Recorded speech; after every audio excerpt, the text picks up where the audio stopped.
Swastiastu. Halo Ibu Guru dan teman-teman sekalian. Perkenalkan, nama saya Andika Rica Lestari, absen 26 dari kelas 101. Saya Niwayani Nari Dewi, nomor absen 34 dari kelas 101. Nah, jadi untuk pelajaran sejarah kali ini kita itu disuruh buat ngeringkas film. Review film. Ya, review film sejarah gitu atau komersil. Nah, pertama judul film yang kami pilih itu adalah Merah Putih tahun 2009. Kan kita pilih film itu tuh karena filmnya tuh menarik, alurnya juga menarik banget tentang Indonesia, terus mudah dipahami yang pertama, nggak berbelit-belit juga. Terus Nah, filmnya tuh bagus juga karena disutradarai oleh Yudi Sunandi, terus produsernya Connor Allen, Gary Harris, Connor Allen lagi, dan Robbie Allen. Nah, durasi film ini tuh 108 menit atau setara dengan 1 jam lebih ya. Adapun pemeran utamanya, yang pertama itu ada Amir yang diperankan oleh Lukman Sardi, lalu yang kedua ada Martius yang diperankan oleh Darius Sinantia, lalu ada Thomas yang diperankan oleh Doni Armansyah, lalu ada Surono yang diperankan oleh Zumi Zola, Dan ada Dayan yang diperani oleh Teguh Rifno Wikana, dan ada Senja yang diperani oleh Rahayu Saraswati, dan Melati diperani oleh Astri Nurdin. Dan film ini dipublish pada tanggal 13 Agustus 2009. Jadi kita bakalan ngenerangin sedikit sinopsis dari film tersebut. Tolong disimak baik-baik ya. Jadi awal film itu kita dilihat sama suatu keluarga yang dibantai oleh pihak Belanda secara tiba-tiba karena tanahnya itu ingin diambil paksa. Lalu ada seorang yang kita ketahui melihat kejadian itu dan akhirnya melaporkan ke warga-warga lainnya. Nah, lanjut ke ke latar belakang lain. Ada dua wanita yang sedang berjemur baju. Terus dia kayak lagi ngomongin tentang kenapa sih laki-laki itu selalu berpikir tentang masa revolusi. Terus kayak ya cerita gitulah. Terus yang salah satu perempuan itu ternyata lagi hamil. Terus dia mau bilang ke suaminya. Itu nama perempuannya tuh Melati. Nah, itu istrinya si Amir. Jadi di situ Amir atau suaminya tuh tiba-tiba nyamperin si istrinya itu, pengen ngasih tahu kalau dia tuh tergabung ke dalam tentara perwira. Dia tuh menyelamatkan diri. Dia tuh mikir kayak kalau misalnya aku jadi tentara, aku tuh bisa bantu Indonesia gitu.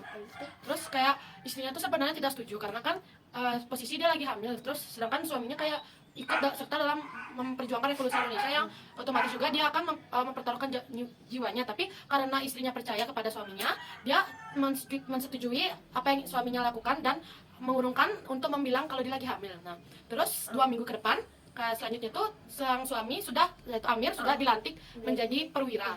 Nah, dia tuh dipanggil sebagai Letnan Amir. Jadi mereka tuh mengadakan suatu acara peresmian untuk mereka-mereka yang udah resmi jadi tentara. Nah, di acara itu mereka itu diserang sama pihak Belanda, jadi terjadi peperangan antara dua belah pihak. Nah, peperangan tersebut itu berhasil membuat tentara Indonesia setidaknya 80-90% tentara Indonesia itu tewas tertembak oleh pihak Belanda. Nah, jadi pihak Belanda itu di situ lebih unggul, tentaranya lebih banyak. Jadi 5 orang yang tersisa itu diantaranya ada Martius, Thomas, Amir, lalu ada kakaknya Thomas, yang namanya Senja, dan yang terakhir ada Melati, istrinya. Nah, di situ mereka itu bersatu buat menyusun rencana. Tapi yang menyusun itu hanya 3 orang aja. 2 perempuan ini tuh diungsikan agar lebih aman. Jadi mereka tuh menyusun rencana bersama beberapa warga yang masih tersisa pada saat itu untuk mencegat pihak Belanda. Nah, mereka itu menggunakan tombak, pistol, dan perangkat lainnya. Nah, rencana itu pun berhasil membuat pihak Belanda itu tewas dan hanya menyisakan beberapa prajurit mereka dan ketuanya. Nah, di situ mereka memanfaatkan waktu dengan cara menyandra beberapa tentara Belanda yang tersisa dan juga ketuanya untuk mendapatkan informasi lebih lanjut. Nah, film pun selesai sampai di sana, tetapi masih ada lanjutannya untuk film Merah Putih kedua yang biasa Garuda ya kalau salah Garuda. Itu filmnya terbit setahun setelah film ini. Jadi segitu aja sinopsis cerita yang bisa kita ceritakan. Selanjutnya buat penilaian buat filmnya.